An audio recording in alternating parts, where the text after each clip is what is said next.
Hey, bonjour!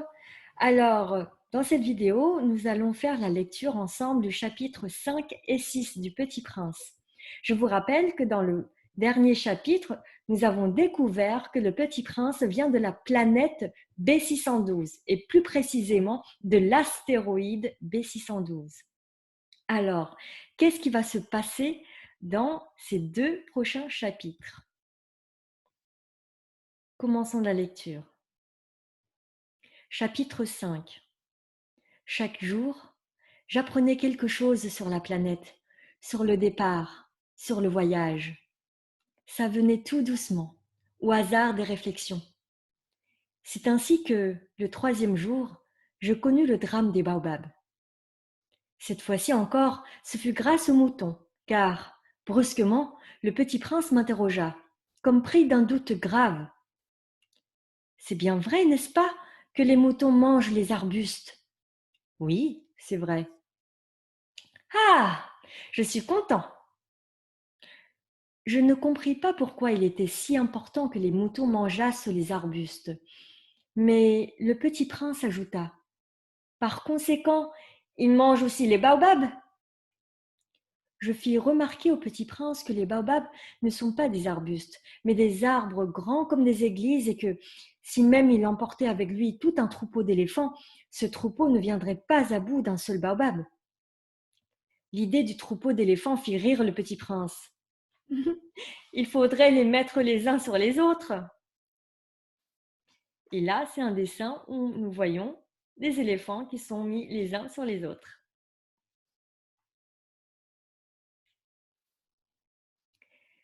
Mais il remarqua avec sagesse: les baobabs, avant de grandir, ça commence par être petit. C'est exact! Mais pourquoi veux-tu que tes moutons mangent les petits baobabs? Il me répondit: Ben, voyons, comme s'il s'agissait là d'une évidence. Il me fallut un grand effort d'intelligence pour comprendre à moi seul ce problème. Et en effet, sur la planète du Petit Prince, il y avait, comme sur toutes les planètes, de bonnes herbes et de mauvaises herbes. Par conséquent, de bonnes graines de bonnes herbes et de mauvaises graines de mauvaises herbes. Mais les graines sont invisibles. Elles dorment dans le secret de la terre jusqu'à ce qu'il prenne fantaisie à l'une d'elles de se réveiller. Alors, elles s'étirent et pousse d'abord timidement vers le soleil une ravissante petite brindille inoffensive. S'il s'agit d'une brindille de radis ou de rosier, on peut la laisser pousser comme elle veut.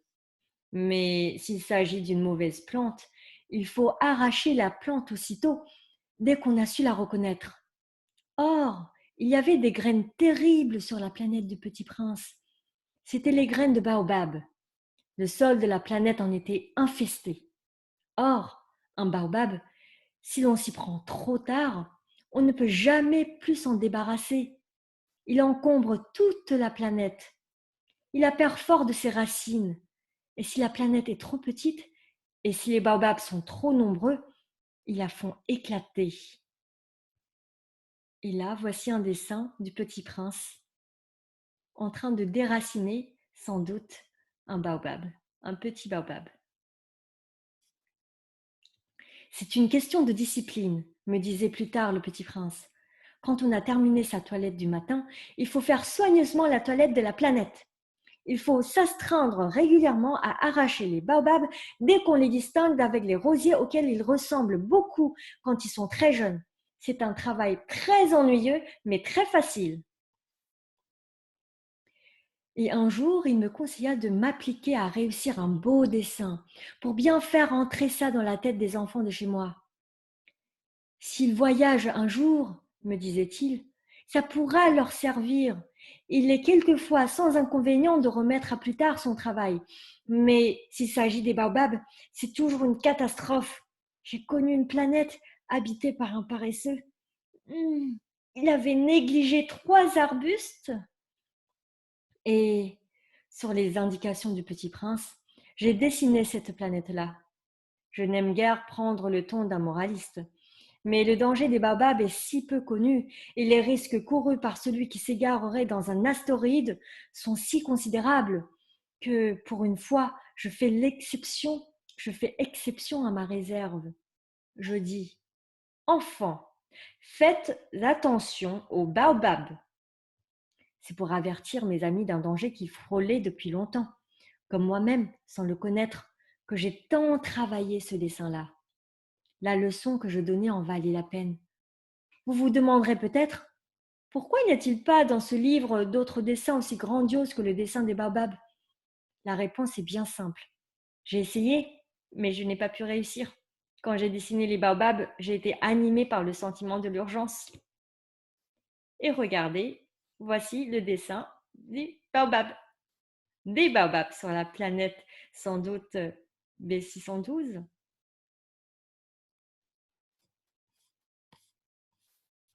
Chapitre 6. Ah, petit prince, j'ai compris peu à peu ainsi ta petite vie mélancolique. Tu n'avais eu longtemps pour distraction que la douceur des couchers de soleil. J'ai appris ce détail nouveau, le 4e jour au matin, quand tu m'as dit « J'aime bien les couchers de soleil. Allons voir un coucher de soleil. » Mais il faut attendre. Attendre quoi? Attendre que le soleil se couche. Tu as eu l'air très surpris d'abord, et puis tu as ri de toi-même et tu m'as dit « Je me crois toujours chez moi. » En effet, quand il est midi aux États-Unis, le soleil, tout le monde le sait, se couche sur la France. Il suffirait de pouvoir aller en France en 1 minute pour assister au coucher de soleil. Malheureusement, la France est bien trop éloignée. Mais sur ta si petite planète, il te suffisait de tirer ta chaise de quelques pas. Et tu regardais le crépuscule chaque fois que tu le désirais. Un jour, j'ai vu le soleil se coucher 43 fois. Et un peu plus tard, tu ajoutais tu sais, quand on est tellement triste, on aime les couchers de soleil. Le jour des 43 fois, tu étais donc tellement triste? Mais le petit prince ne répondit pas. Voilà, sans doute, le petit prince qui est en train de regarder le coucher de soleil. C'est donc fini pour ces 2 chapitres. N'hésitez pas à vous abonner à ma chaîne pour recevoir les prochaines vidéos. Et j'ai d'autres playlists également qui pourraient aussi vous intéresser. N'hésitez pas à parcourir ma chaîne. Je vous dis à très bientôt. Gros bisous. Ciao.